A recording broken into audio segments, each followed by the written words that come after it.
السلام عليكم ورحمة الله. وعليكم السلام ورحمة الله وبركاته. الله أكبر الله أكبر الله أكبر الله أكبر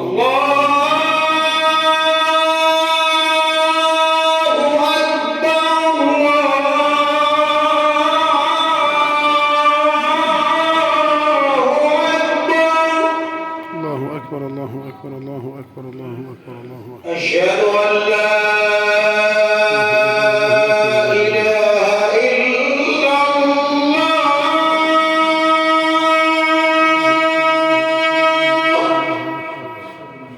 الله أكبر الله أكبر الله. أشهد أن لا إله إلا الله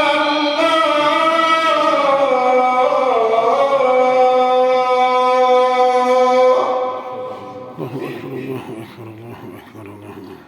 أشهد أن محمدا رسول الله.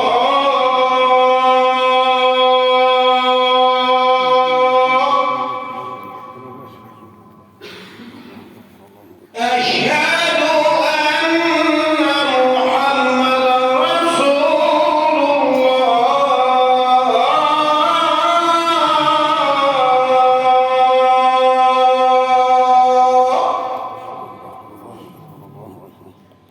الله أكبر. حي على الصلاة.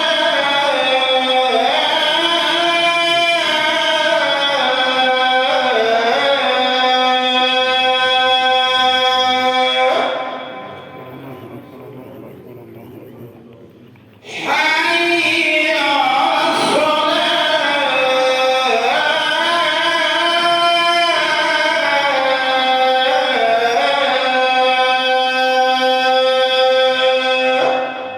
حي على الصلاة حي على الصلاة حي على الصلاة حي على الفلاح حي حي على الفلاح.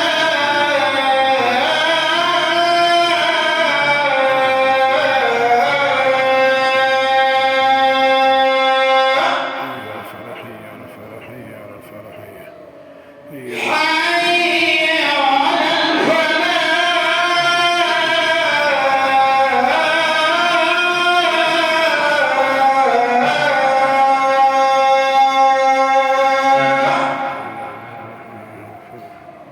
الله أكبر الله أكبر. الصلاة حي على الصلاة لا إله إلا الله.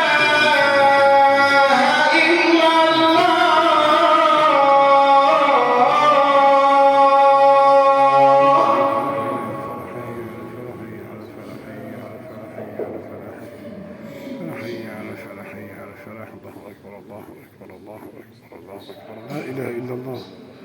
اللهم ربنا ربها. الحمد لله رب العالمين. الحمد لله رب العالمين. نحمدك يا ربنا حمد الشاكرين ونشكرك يا ربنا شكر الحامدين. سبحانه وتعالى. يا رب لك الحمد حتى ترضى، ويا رب لك الحمد إذا رضيت. بحمده تتم الصالحات وتفيض، بحمده تتم الصالحات وتفيض، وبشكره تكثر النعم وتزيد، وبفضله تتنزل الرحمات على العبيد. الأمر أمره، والملك ملكه، والقضاء قضاؤه، ولا يخرج شيء في الكون عن مراده وعن سلطانه.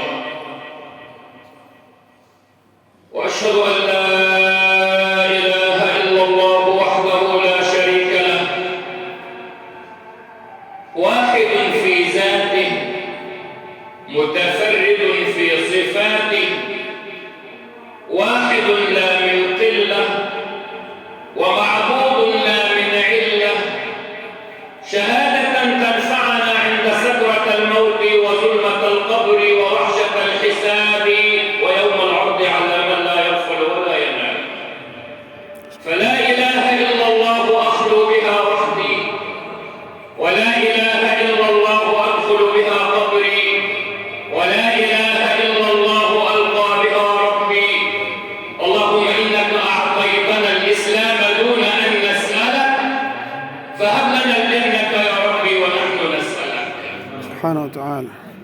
يا رب استر عوراتنا آمين يا رب. وآمن روعاتنا واغفر زلاتنا. اللهم آمين. نسألك لسانا ذاكرا وقلبا شاكرا وبدنا على البلاء صابرا.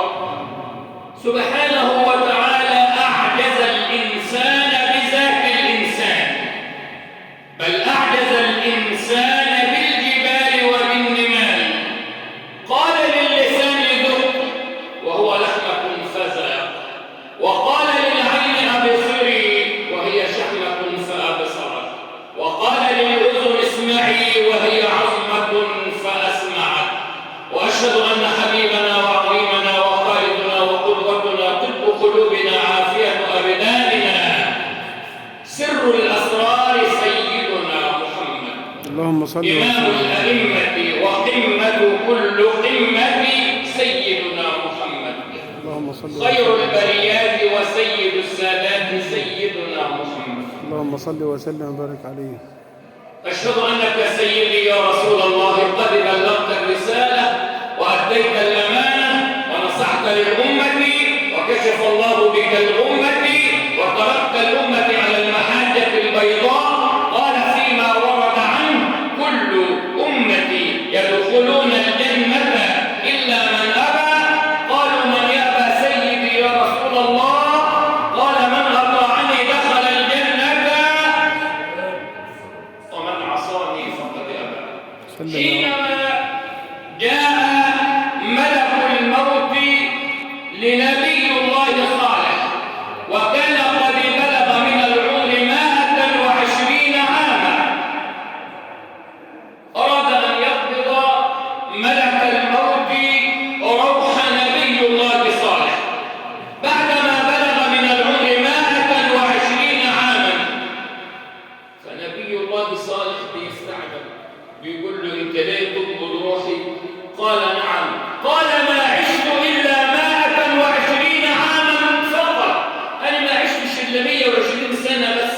وكان الانبياء وكان الناس قبل امه النبي صلى الله عليه وسلم اعمارهم طويله، لكن اعمار امه النبي صلى الله عليه وسلم ما بين 60 و70.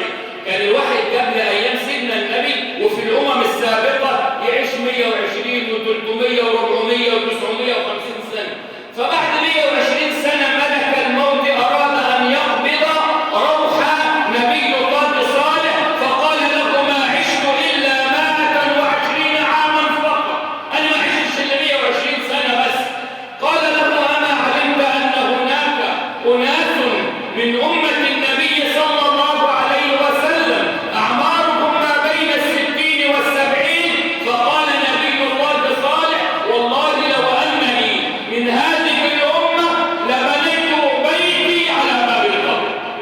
الله والله لو الله اني من امه النبي محمد صلى الله عليه وسلم واعمارنا ما بين 60 و70 لبنيت بيتي وحد الله لا إله على إلا الله. باب القبر لانها خطوه ونصف فرد الكعبه. حديثنا السلام. عن حق هدر وما أكثر الحقوق المهدورة. حديثنا عن سبب الشقاق والنفاق. حديثنا عن أمة تمزقت أوصالها لأن حق ضاع. حديثنا عن العرض. حديثنا عن الظهر. حديثنا عن عصا تتوكل عليها في منائب الزمن. لما تبص تلاقي الأمة النهارده أمة متفرقة، أمة في شتات، أمة في خلاف، أمة في نزاع، أمة بينها محارب. تروح المحكمة تلاقيها مليانة مشاكل وشكاوي، أكثرها بين أخ من صلب واحد خرجوا وفي رحم واحد اجتمعوا وعلى حضن واحد ومن ثدي واحد شربوا وفي بيت واحد وفي طبق واحد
أي حد يقول له أخ العرب ينسب إلى العرب لأنه حمل همه.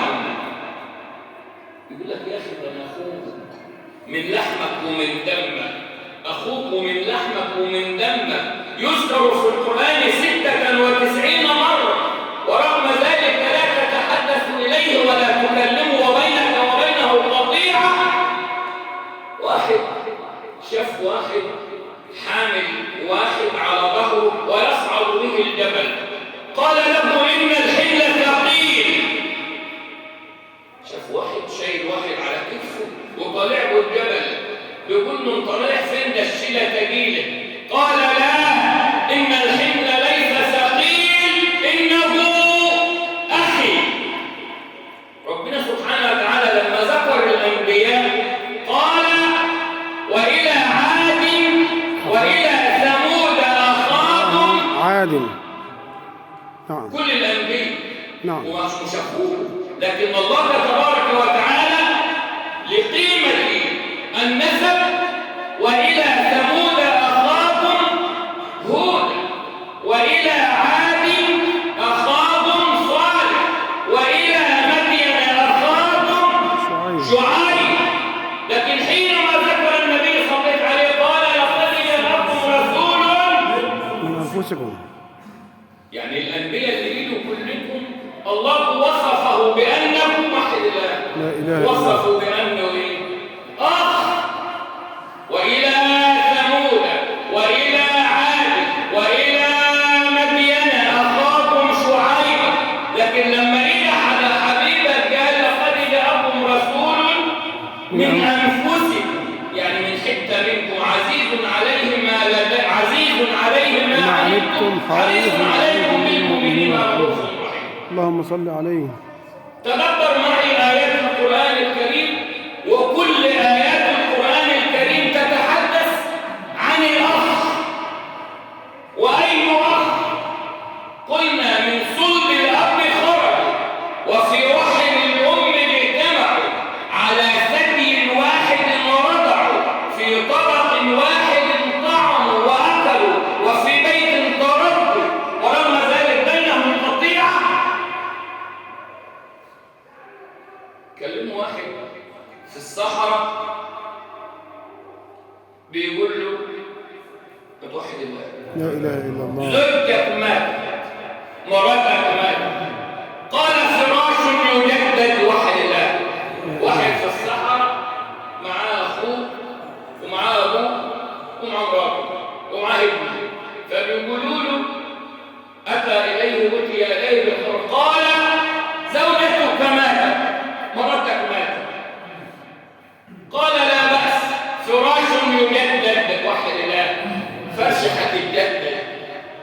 قال له ولدك مات، ابنك مات. قال لا بأس، لنا الأجر والكرم من الله تبارك وتعالى، لأن حينما يموت الولد تؤجر، حينما يموت ولدك وفلذة كبد وتقول إنا لله وإنا إليه راجعون. الله تبارك وتعالى يقول حمدك واسترجع، ابنوا لعبدي بيتا في الجنة وسموه بيت العبد. يبقى ابنك لما يقول وانت تسترجع تؤجر. ماتت زوجته، قال لا بأس، فراش يجدد. مات ولده، قال لا بأس، لنا الأجر والكرم. قال مات أبوه، قال حملت متاعي على ظهري وخلى عني، أي ملكت أمري. ما هو كان قاعد طول النهار جهزلي، رايح فين داي منين كلت ايش انت، يعني بقى حبلي على ظهري زي ما بيقول. قال له مات أخوه، قال ظهري انتصر. الله الله الله. حينما خاطب نبي الله تبارك وتعالى، ولنا في القصص القرآني الكريم العظة والعظة، قال الله تبارك وتعالى لكليمه موسى، طلب من ربه أن يشد عضده بأخيه.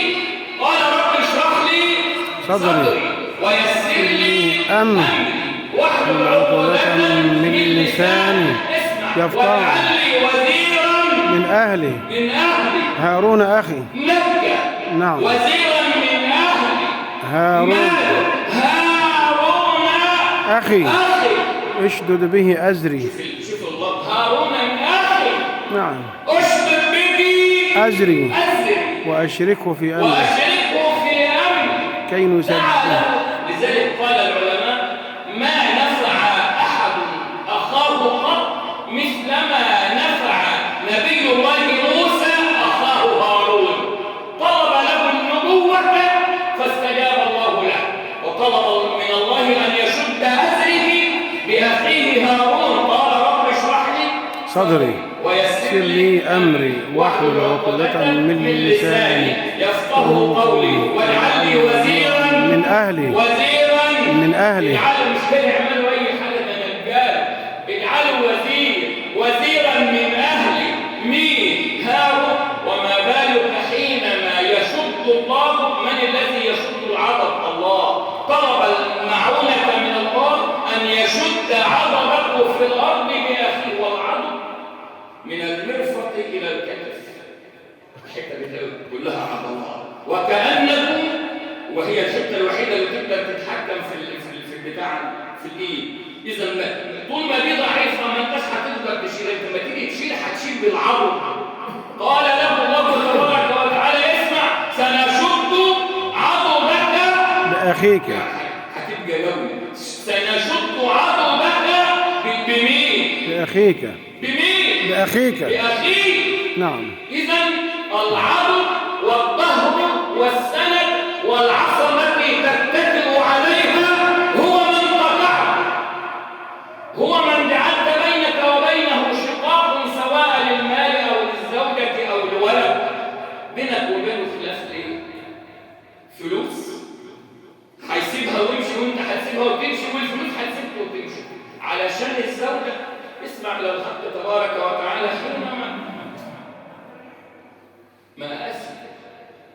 مآسي خلافات شقاق على بين دم واحد وبين صلب واحد. والله تبارك وتعالى تحدث واحد لا إله إلا الله. أصعب حاجة الله تبارك وتعالى قال: فإذا جاءت، والله الناس بتقرأ، فإذا جاءت الصاخة،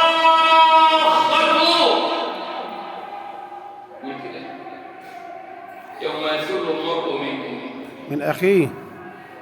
جاب الأول ولا جاب أمه الأول؟ جاب أخيه الأول. جاب زوجته وعياله الأول. ليه؟ لأن الله تبارك وتعالى يريد أن يبين للناس معزة الأخ. يقول له: يا أخي والله ده عمل معايا اللي أخويا ما عملهوش معايا. أنت أخ. عارف أنت إيه يعني كلمة أخ؟ ماذا تعني الكلمة من معاني؟ طب كيف تقربه وتبغضه وتشد عليه؟ والله قال: سنشد عضدك بأخيك. يوم يفر المرء من أخيه. يا عم، ده قال أمه الأول، وقال أبوه الأول، وقال زوجته الأول. لا والله، يوم يفر المرء من أخيه وأمه وأبيه. يعني ده بالأخ، ده بالأم والأب. ليه؟ لأن أنت لما حينما يميل عليك الزمن في الدنيا، أول ما تلجأ إلى الأخ، من يستر عورتك، ومن يسد عيبتك، من يعينك، من يسندك إذا مال الزمان بك. أخوك الأخ. نعم. فقد كل شيء من فقد عون الأخ وسنده. يوم يفر المرء من أخيه وأمه وأبيه وصاحبته وبنيه، لكل امرئ منهم يومئذ شأن ذكر الأخ الأول. طب حينما أراد الله تبارك وتعالى أن يقرب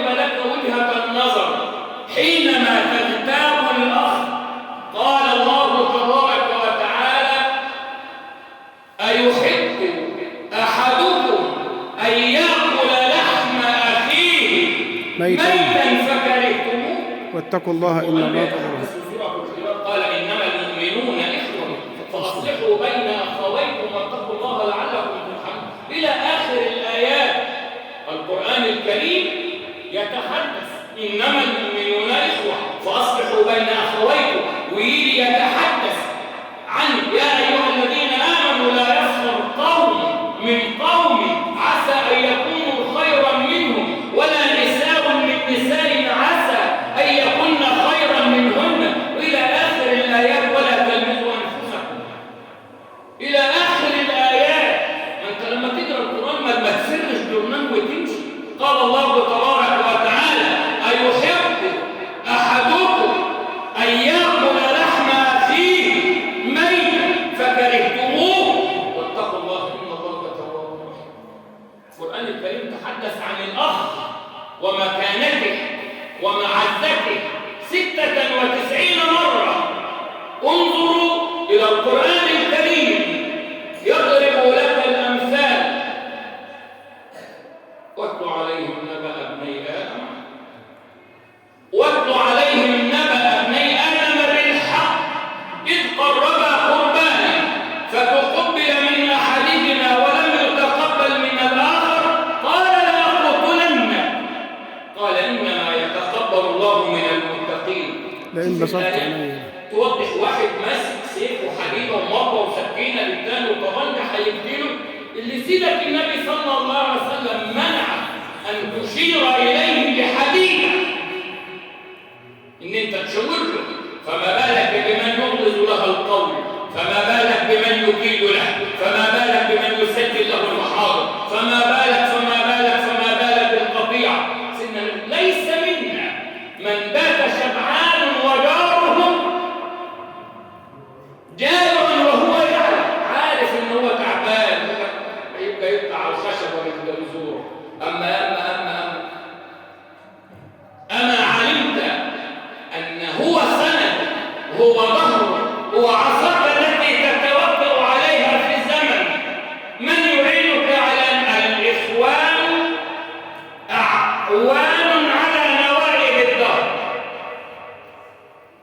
واتل عليهم نبأ ابني آدم بالحق إذ قربا قربانا فتقبل من أحدهما ولم يتقبل من الآخر قال لأقتلنك قال إنما يتقبل الله من المتقين. شوف الفرق بين الاثنين.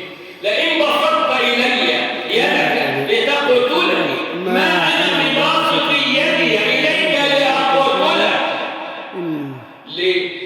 والله أنت لو ضربتني وطعنتني بالسيف والسكينة والطبنجة والمطوة عشان تموتني ما أنا بباسط يدي إليك لأقتلك. عشان إيه؟ مانيش لايق؟ إني أخاف الله.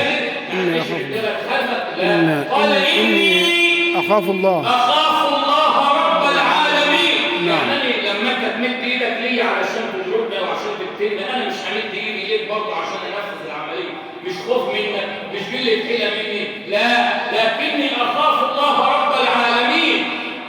تتحدث الآيات فطوعت له نفسه. في الأول الآيات الله تبارك وتعالى قال واتل عليهم نبأ وحد الله، قال واتل عليهم نبأ ابني آدم.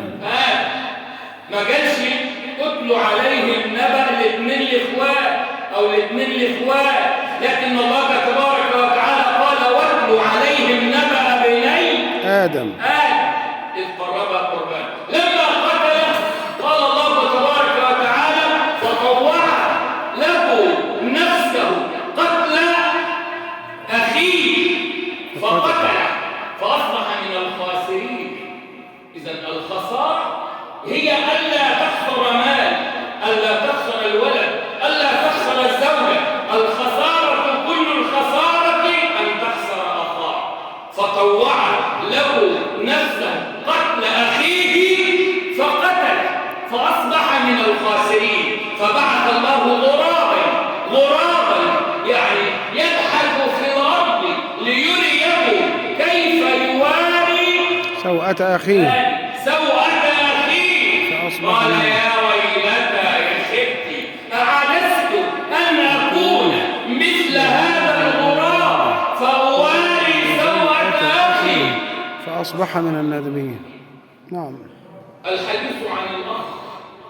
ما أكثر المشاكل والجرائم والخلافات والشقاق والنزاع بين الإخوان على أمور تافهة، على أمور بسيطة. ما أصاب الأمة اليوم ما أصابها. الناس حدث العدد بتحدد حد بيني وبين أخوي. حداد بن يوسف الثقفي قدامه 3 رجال، والثلاثة محكوم عليهم ان هم يقولوا. فولد بين يديه امرأة تبكي، سألها لما تبكي؟ قالت أبكي لأن بين يديك 3 رجال حكم عليهم بالموت. ال3 حيموتوا في الأسر، حيموتوا ال3. فالحداد بن يوسف الثقفي قال لها اختاري واحد من ال3 وأنا أسيبهولك، واحد الله. لا إله إلا الله. والقرآن الكريم تحدث عن الأخت في أكثر من موضع، في أكثر من موضع. وما أدراك بهجر الأخت والإخوان.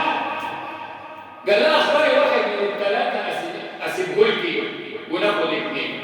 بين الأسرى زوجك وولدك، واحد الله. لا إله إلا الله. أخوها. الولية في خير. ده هي جاية تاخد ال3، جوزها وابنها وأخوها. الراجل الحداد بن يوسف الثقفي ده هنديلك واحد تخبيه وتسيب الباقي. تاخد ابنها بقى وضماها، اللي شايلاه فوقها وضماها.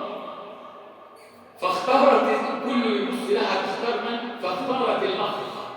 قالت أختار أخي وجوزه وابن. قالت أما الزوج فمولود، سيعوض. وأما الولد فمولود، وأما الأخ قالت كلمة يسجلها التاريخ بأحرف من نور. أما الزوج فمولود، وأما الابن فمولود، وأما الأخ فمفقود. الله أكبر. إذا فقدت الأخ فمن يكون معك؟ الله. أقول قولي هذا وأستغفر الله لي ولكم.